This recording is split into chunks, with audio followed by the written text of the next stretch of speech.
بسم اللہ الرحمن الرحیم طالبات اسٹوڈنٹس، ہمارا آج کا لیکچر ہے قصہ نظم سے کتاب کا آغاز ہم نے پہلے سے کر رکھا ہے، جس میں ہم 2 کتاب پڑھ چکے ہیں اور باقی کے 2 کتاب ہم آج پڑھیں گے۔ کتاب کے متعلق بچوں میں نے آپ کو پہلے ہی سے بتا رکھا ہے کہ کتاب 4 مصروں پر مشتمل ایک بند ہوتا ہے، جس میں شاعر کوئی ایک بات جو ہے وہ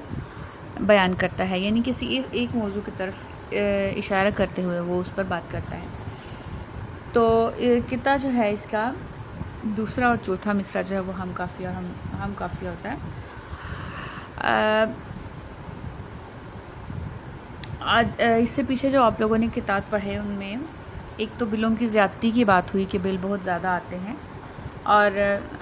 یہ روز بروز بڑھتے جا رہے ہیں، یہ مسئلہ بڑھتا ہی جا رہا ہے جس کا شکار ہر آدمی ہے۔ تو اس سے اگلا جو قطعہ تھا جو آپ لوگوں نے پڑھا، اس میں جس کی لاٹھی اس کی بھینس کے محاورے کا ذکر ہوا، یعنی جو انسان طاقتور ہے اسی کے پاس سب کچھ ہے۔ تو شاعر نے دونوں ایک ایسے موضوعات پر قلم اٹھایا ہے جو معاشرے کی آپ کہہ سکتے ہیں کہ دکھتی رگ ہے۔ آپ دیکھیے کہ بلوں سے ہر بندہ پریشان ہے، ہر کوئی یہ چاہتا ہے کہ وہ اس میں سے نکلے لیکن وہ نکل نہیں پاتا۔ تو مہنگائی اس قدر ہو گئی ہے کہ ہر چیز جو ہے وہ آسمان سے باتیں کر رہی ہے، اور ایسے میں جب آپ کو بل آتا ہے اور وہ اتنا زیادہ اور ایک کے بعد ایک بل ہے تو پھر آپ کی سمجھ میں ہی نہیں آتا کہ آپ کیا کریں۔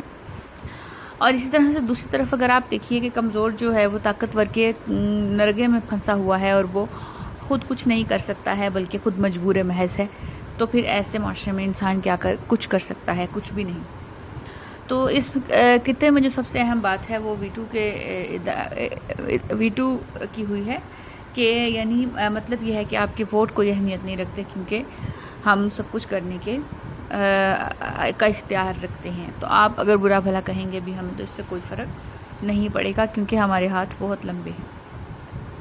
مراد یہ ہے کہ ہمارے ہاتھ بہت لمبے ہیں۔ تو اگلے خطے کا آغاز کرتی ہوں میں۔ اجڑا سا وہ نگر کے ہڑپا ہے جس کا نام، اس کریہ شکستہ و شہر خراب سے عبرت کی ایک چھٹانک برآمد نہ ہو سکی، کلچر نکل پڑا ہے منوں کے حساب سے۔ تو اسٹوڈنٹس، آپ لوگوں نے ہڑپا کا نام سنا ہوگا۔ ہڑپا مونجو دھڑو یہ سندھ کے قریب ایک تہذیب ہے جس میں جو اب باقی نہیں ہے، یعنی اب وہ ختم ہو چکی ہے، اب وہاں صرف اس کے آثار ہیں، یا آپ کہہ سکتے ہیں کہ گزرے ہوئے وقتوں کے آثار کے کبھی یہاں پر کوئی شہر آباد تھا یا لوگ رہا کرتے تھے یا وہ کس طرح رہا کرتے تھے۔ تو اجڑا سا وہ نگر کہتے ہیں شہر کو، جگہ کو، وہ اجڑی سی جگہ جس کا نام ہڑپا ہے، اس کریا کہتے ہیں گلی کو، یعنی ان شکستہ ٹوٹی پھوٹی گلیوں اور خراب شہر سے، ابتر شہر سے عبرت کی تو ایک چھٹانک بھی ہم نے برآمد نہیں کی، لیکن وہاں سے کلچر منوں کے حساب سے نکل پڑا ہے۔ تو شاعر نے طنز کا نشانہ بنایا ہے اس بات کو کہ اگر اب وہ شہر نہیں رہا ہے تو بجائے اس کے کہ ہم اس سے عبرت پکڑیں، بلکہ ہم وہاں سے کلچر نکال رہے ہیں۔ اور آپ کو پتہ ہے کہ جیسے کہ کہا یہ جاتا ہے کہ اینٹیک ہے جی، یہ پرانے علاقوں کی چیز ہے، تو اس کو ہم کلچر کے نام سے بلاتے ہیں، جبکہ ہم کہتے ہیں کہ یہ بہت پرانی ہے تو اس کی قیمت بہت زیادہ ہے، یہ بہت زیادہ قیمتی ہے اور اپنے گزرے ہوئے وقتوں کی یہ نشاندہی کر رہی ہے۔ تو اس طرح سے ہڑپا ہے یا مونجو دھاڑو ہے، وہاں پر بھی ایسے ہی لوگ پھرنے کے لیے جاتے ہیں، لوگ سیر کے لیے جاتے ہیں، وہاں پہ لوگ دیکھتے ہیں کہ لوگ کیسے رہا کرتے تھے، تو وہاں پہ ٹوٹے پھوٹے آثار موجود ہیں بستی کے، شہر کے لوگوں کے رہن سہن کے۔ تو شاعر اس چیز کو طنز کا نشانہ بنا رہے ہیں اور مزاح بھی پیدا کر رہے ہیں کہ وہ جگہ کے جو اب باقی نہیں رہی، تباہ و برباد ہو چکی ہے، بجائے اس کے کہ ہم اس سے عبرت لیں کہ کبھی یہاں پر یہ تھا، بجائے اس سے کہ ہم عبرت پکڑیں، ہم وہاں اس کو کلچر کا نام دے رہے ہیں کہ یہ دیکھیے یہ کلچر ہے ہمارا، یہ کبھی ایسے تھا۔ تو ایک طرف تو یہ کہ ایسا ہے کہ کلچر آپ کہہ سکتے ہیں کہ وہ بہت سیولائزڈ شہر تھا، وہاں پر اگر آپ کھود کر نیچے جو بہت نکالا گیا ہے، لیکن حقیقت یہ ہے کہ ایسی چیزوں سے ہمیں عبرت بھی لینی چاہیے کہ جو چیزیں اب اس دنیا میں نہیں رہی ہیں وہ کیسی تھیں۔ تو ویسے بھی ہمیں اس بات کا احساس ہے کہ ہر چیز جو ہے وہ فانی ہے، ہر چیز جو ہے وہ ختم ہو جائے گی اور کوئی بھی چیز جو ہے وہ ہمیشہ نہیں رہے گی۔ تو جب ہم اس چیز پہ یقین کرتے ہیں کہ کوئی بھی چیز جو ہے وہ ہمیشہ نہیں رہے گی اور ہر چیز نے ختم ہو جانا ہے، تو پھر ہمیں یہ ضرور احساس ہونا چاہیے کہ ہم اس سے کوئی سبق سیکھیں کہ بھئی یہاں پر کبھی لوگ آباد تھے، لوگ رہا کرتے تھے، بستی آباد تھی، شہر آباد تھا، لیکن اب وہ لوگ یہاں نہیں ہیں، شہر بھی ختم ہو گیا، تو آخر کیا تھا؟ لیکن ہم اس کو کلچر کا نام دے کر اس پر کلچر کا لیبل لگا کے اس سے عبرت نہیں لیتے ہیں، بلکہ ہم اس کو یہ کہہ سکتے ہیں آپ کہ لوگوں کے سامنے بڑھا چڑھا کے پیش کرتے ہیں کہ یہ دیکھیے یہ کیسا تھا اور یہ کیسا ہے۔ تو اس ٹوٹے پھوٹے شہر سے شاعر کہہ رہا ہے کہ جو ہمیں عبرت کی ایک چھٹانک اور من کا اس نے جو ہے متضاد استعمال کیا۔ آپ دیکھیے چھٹانک بہت چھوٹے کو کہتے ہیں، تولنے کے پیمانے اگر آپ نے سنے ہوئے ہیں تو چھٹانک اور من بہت زیادہ ہوتا ہے، تو کہتے ہیں کہ طنز اس طرح کریں کہ بھئی وہاں سے منوں کے حساب سے کلچر نکل پڑا، جبکہ ایک چھٹانک بھی وہاں سے عبرت نہیں ہم نے لی، عبرت حاصل ہم نے وہاں سے نہیں کی۔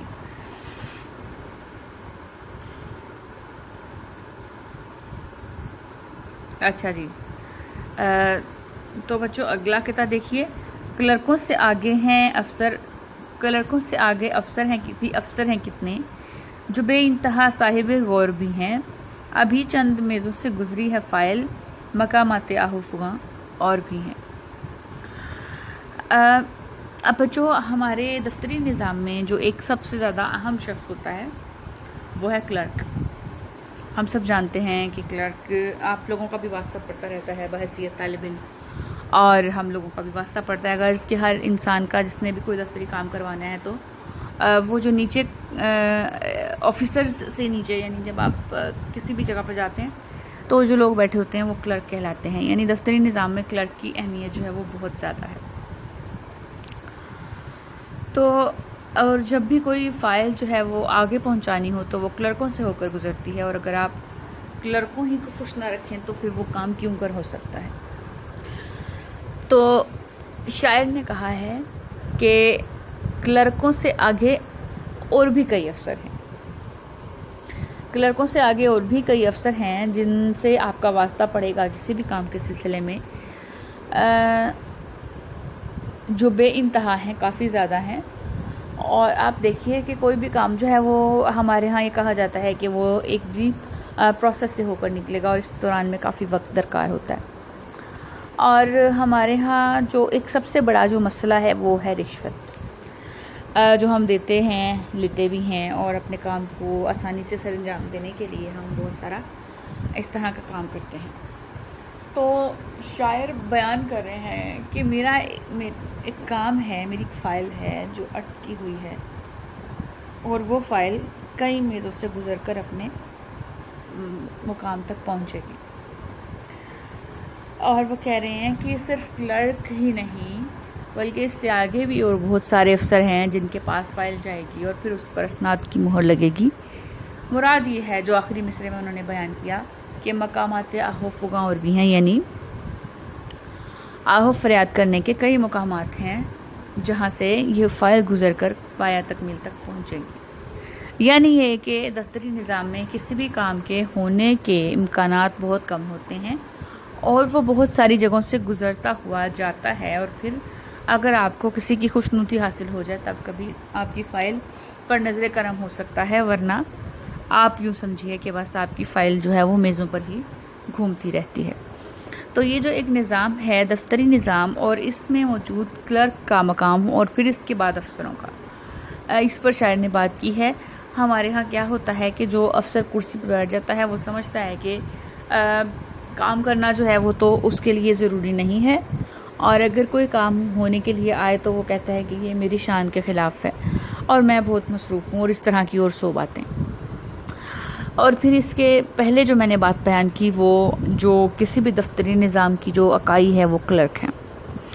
اگر اس سے آپ کی فائل ہو کر گزر گئی، اگر اس نے چاہا کہ آپ کی فائل آگے جائے تو جا سکتی ہے، ورنہ نہیں۔ یعنی کوئی بھی کام کروانے